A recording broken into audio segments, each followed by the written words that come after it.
Hi guys, welcome to your English coach. My name is Ashok Kumar. Friends, आज की इस video में हम बात करेंगे एकेडमिक आइल्स राइटिंग टास्क 1 की।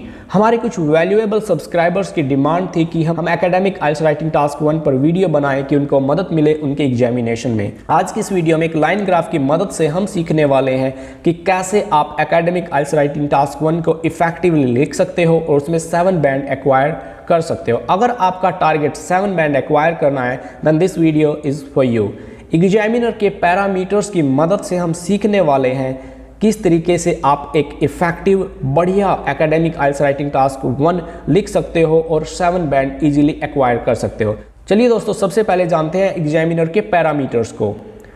जब भी कोई एग्जामिनर आपके एकेडमिक आइल्स राइटिंग टास्क 1 को चेक करता है वो इन पैरामीटर्स का यूज करता है। क्या लिखा है 7 बैंड के लिए? The candidate covers the requirements of the task. Candidate task की रिक्वायरमेंट को कवर करता है। The candidate logically organises information and ideas. जो आपके राइटिंग टास्क 1 में इंफॉर्मेशन दी है उसको अच्छे से वो ऑर्गेनाइज करता है आइडियाज के हिसाब से। The candidate uses sufficient range of vocabulary. आपकी वोकैबुलरी सफिशियंट हो। The candidate uses a variety of complex structures. ये बहुत इंपॉर्टेंट है। कैंडिडेट अपनी रिपोर्ट में कॉम्प्लेक्स स्ट्रक्चर्स का यूज करता है। The candidate presents A clear view of main trends को प्रेजेंट करेगा। डिफरेंसेस, प्रोग्रेशन, फ्लेक्सिबल और प्रोसीजन। इसका मीनिंग ये है कि कैंडिडेट ओवरव्यू को, जो मेन ट्रेंड्स हैं, डिफरेंसेस हैं, प्रोग्रेशन है, उनको अपने राइटिंग में डिस्क्राइब पक्का करेगा। हाँ, थोड़ा बहुत छूट सकता है। The candidate produces frequent error free sentences. Candidate से उम्मीद की जाती है कि वो एरर फ्री सेंटेंसेस वहाँ पे लिखे। तो ये एग्जामिनर के पैरामीटर्स हैं जो वो 7 बैंड अवार्ड करने के लिए यूज करता है। तो फ्रेंड्स, एग्जामिनर के पैरामीटर्स ये क्लियर है। आपको 3 बातों पर खास ध्यान देना है। नंबर 1, आपको ओवरव्यू पक्का देना है, हर एक ट्रेंड के बारे में लिखना है, डिफरेंसेस को डिस्क्राइब करना है। 2, आपके पास अच्छी वोकैबुलरी हो। और 3, आपके जो सेंटेंसेस हों वो लेंथी हों, कॉम्प्लेक्स सेंटेंसेस हों। छोटे और सिंपल सेंटेंसेस आप ना लिखें। 80% to 90% आपके जो सेंटेंसेस हों वो कॉम्प्लेक्स हों, ग्रामेटिकली करेक्ट हों, अच्छी वोकैबुलरी वहाँ पे यूज की हो और आपने अपने टास्क के हर एक फीचर को अच्छे से डिस्क्राइब किया हो। Then you will be able to score band 7 easily. अब दोस्तों, एक लाइन ग्राफ की मदद से हम लिखना सीखेंगे कैसे आप 7 बैंड रिपोर्ट लिख सकते हो। चलिए चलते हैं। तो दोस्तों, हमारे पास यहाँ पे एक लाइन ग्राफ है और ये लाइन ग्राफ क्या कहता है? The chart below shows changes that took place in 3 different areas of crime in Newport city centre from 2003 to 2012। Right. तो जब भी आपके पास कोई भी एकेडमिक आइल्स राइटिंग टास्क 1 हो, आप 3 वर्ड्स का वहाँ पे यूज करोगे। What it is about. यह किसके बारे में है? यह क्राइम के बारे में है। 3 क्राइम है यहाँ पे, ब्रगलरी, कार थेफ्ट और रॉबरी। वेयर, ये जो ग्राफ है कहाँ से रिलेटेड है, कहाँ पे ये घटना हुई है? Newport city centre. व्हेन, कब? 2003 to 2012। व्हाट, वेयर और व्हेन को यूज करके आप पूरे के पूरे राइटिंग टास्क 1 को एनालाइज कर सकते हो। अब यहाँ पे मेन फीचर्स देखिए क्या है। सबसे पहले नंबर ऑफ इंसिडेंट्स, कितने इंसिडेंट हुए हैं। टाइम फ्रेम क्या है? 2003 to 2012। और यहाँ पे 3 क्राइम है, burglary, car theft and robbery. Right. तो इसके लिए जैसा एग्जामिनर कहता है कि आपको डिफरेंसेस, मेन ट्रेंड्स डिस्क्राइब पक्का करने हैं। अब ब्रगलरी को आप देख लीजिए, ब्रगलरी के कितने इंसिडेंट 2003, 2004 में हुए, 2008 में हुए, 2012 में हुए।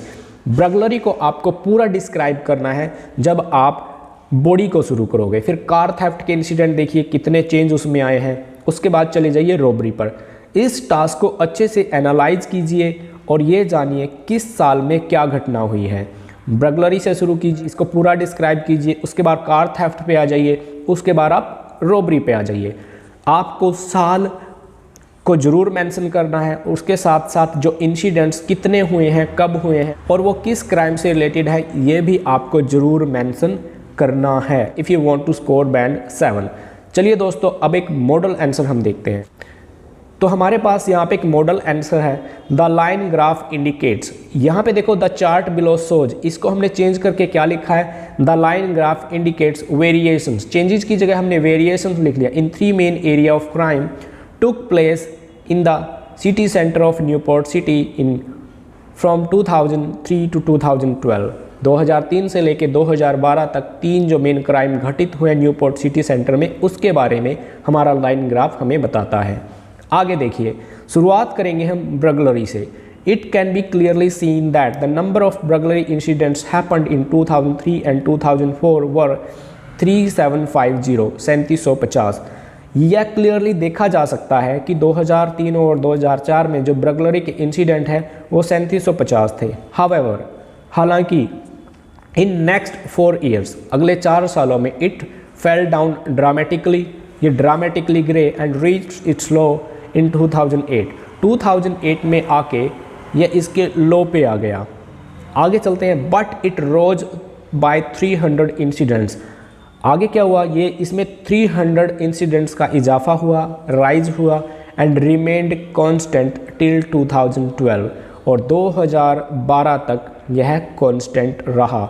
वी हैव डिस्क्राइब्ड ब्रगलरी हेयर को हमने पूरे तरीके से डिस्क्राइब कर दिया है। अब जब एग्जामिनर ब्रगलरी को एनालाइज करेगा तो आपकी राइटिंग के पहले पैराग्राफ में उसको साफ दिख जाएगा कि आपने हर एक बात को यहाँ पे अच्छे से डिस्क्राइब किया गया है। 2003 से 2004 तक 3750 इंसिडेंट्स है, उसके बाद 4 सालों में ये घट गए 2008 तक, और उसके बाद ये 300 इंसिडेंट्स बढ़े और 2012 तक ये सेम रहे। ओके, उसके बाद अगला जो पॉइंट है वो है कार थेफ्ट का, कार की चोरी का। The numbers of car theft in 2003 and 4 were about 2700। दो कार थेफ्ट की घटनाएं थी वो 2700 थी।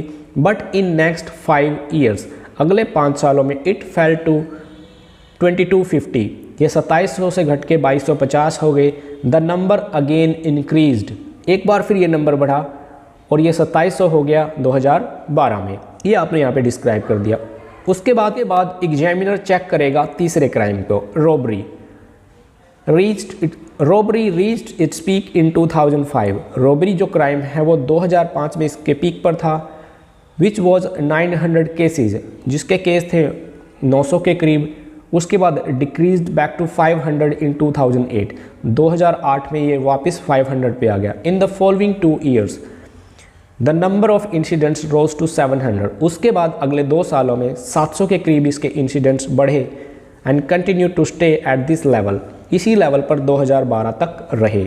हमने तीनों क्राइम को एक एक छोटे छोटे पैराग्राफ में डिस्क्राइब कर दिया है। अब ओवरऑल ट्रेंड देना भी बहुत ज़्यादा जरूरी है। ओवरऑल में क्या लिखा है, overall in the Newport city centre the rate of burglary fell significantly, क्योंकि सबसे ज़्यादा जो शुरू में 2003 में क्राइम थे वो सबसे ज़्यादा ब्रगलरी के थे और फिर ये बहुत घट गए। तो ये एक ट्रेंड आपने डिस्क्राइब किया है। The level of robbery was Fairlie constant, the robbery के जो क्राइम था वो कॉन्स्टेंट था। वेराज, जबकि car theft raised, car theft के जो इंसिडेंट हैं वो बड़े हैं। Had the biggest number of incidents इन 2012, सबसे ज़्यादा जो इसके इंसिडेंट्स हैं 2012 में हुए हैं। इस तरीके से आप अपना पूरे का पूरा राइटिंग, अपनी पूरी की पूरी रिपोर्ट को, अपने ग्राफ को एनालाइज करके अच्छे से समझ कर लिख सकते हो। We haven't left anything behind, हमने यहाँ पे कुछ भी नहीं छोड़ा है। 170 वर्ड में अपना पूरा रिपोर्ट हमने लिख दिया है। अगर आप इस स्टाइल में अपना राइटिंग रिपोर्ट लिखते हो तो आपका स्कोर 8 भी हो सकता है, क्योंकि we have used good grammar over here, right. So friends, एक एग्जाम्पल की मदद से आपने समझ लिया होगा कि किस तरीके से किसी भी ट्रेंड को हम डिस्क्राइब कर सकते हैं कि एग्जामिनर को हमारी हर एक बात अच्छे से समझ में आए। अगर आप इस लाइन ग्राफ को दोबारा एनालाइज करोगे और पैराग्राफ वाइज उन तीनों क्राइम्स को स्टडी करोगे, कि इंसिडेंट और टाइम फ्रेम को जानोगे, then it will be quite clear to you, आपके लिए बहुत क्लियर हो जाएगा। यही क्लियरिटी एग्जामिनर को आपकी राइटिंग में चाहिए। लेकिन एग्जामिनर कुछ खास चीज़ों की डिमांड करता है, वो ये है कि आपकी जो वोकैबुलरी सफिशिएंट हो according to the trends, right. और दूसरा, जो आपके सेंटेंस स्ट्रक्चर्स हों वो कॉम्प्लेक्स हों। आप इस रिपोर्ट को एनालाइज करोगे, ध्यान से देखते, बहुत अच्छे सेंटेंस स्ट्रक्चर्स को यूज किया है, कि एग्जामिनर इम्प्रेस। इस टायर में किसी भी ग्राफ को लिखते हो, हर एक ट्रेंड को अच्छे से डिस्क्राइब करते हो, इंसिडेंट्स को डिस्क्राइब करते हो, किसी भी चीज़ को स्किप नहीं करते हो, ओवरऑल व्यू भी वहाँ पे देते हो, then examiner thinks that you have completed the requirements, you have put the information logically, you have used good grammar over and your vocabulary is also decent। इस तरीके से लिखिए। एक खास बात जाने से पहले दोस्तों मैं कहना चाहूँगा, अगर आप एकेडमिक आइल्स राइटिंग टास्क 1 को लिखना चाहते हो तो यहाँ पे आपको ज़्यादा ग्रामर और ज़्यादा वोकैबुलरी सीखने की ज़रूरत नहीं है। लिमिटेड से ग्रामेटिकल स्ट्रक्चर्स और वोकैबुलरी सीख कर 8 बैंड रिपोर्ट भी आप लिख सकते हो। अगर आपका इंटरेस्ट है ग्रामर और वोकैबुलरी सीखने में तो हमें ज़रूर बताइए। We will make a dedicated video for academic IELTS writing task 1 that is going to help you a lot, क्योंकि ये एग्जामिनर की डिमांड है। कॉम्प्लेक्स स्ट्रक्चर आप वहाँ पे यूज करो, आपके पास अच्छी वोकैबुलरी हो और आप इतने फ्लैक्सिबल हो कि हर एक चीज़ को अच्छे से डिस्क्राइब कर पाओ। I hope that this video has help you a lot और यह वीडियो आपके एग्जाम में आपकी काफ़ी मदद करने वाली है। अगर आपकी कोई सजेशन है, कोई कमेंट है तो डिस्क्रिप्शन में ज़रूर लिखें। और अगर अभी तक आपने हमारे चैनल को सब्सक्राइब नहीं किया है, do not forget to subscribe our channel. Will make more dedicated videos for you so you could reach your desired band score. Thank you so much for being the part of your English coach. See you next time.